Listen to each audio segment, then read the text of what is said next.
বৃহস্পতিবার Dharmanagar আন্তঃরাজ্য bus terminal থেকে দুই বাংলাদেশি যুবক সহ দুই ভারতীয় দালালকে আটক করে সীমান্তরক্ষী জওয়ানরা।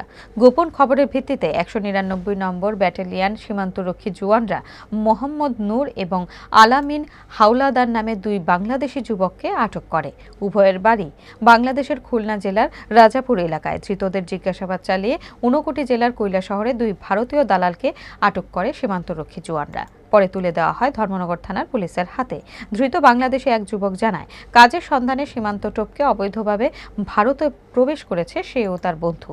তাদের গন্তব্যস্থল ছিল চেন্নাই। ধর্মনগর থেকে বাস করে বহির্রাজ্যে পাড়ি দেওয়ার কথা ছিল। ধর্মনগর থানার অফিসার ইনচার্জ স্মৃতিকান্ত বর্ধন জানান, গোটা ঘটনায় আইপিসি ও পাসপোর্ট অ্যাক্টে মামলা রুজু করে তদন্ত শুরু করেছে। বাংলাদেশ থেকে ইন্ডিয়া এসেছি কাজের জন্য। হ্যাঁ, কাজের জন্য কবে আইছিলেন? আইছিলাম কালকে, পরশুদিন রাইতে আইছি।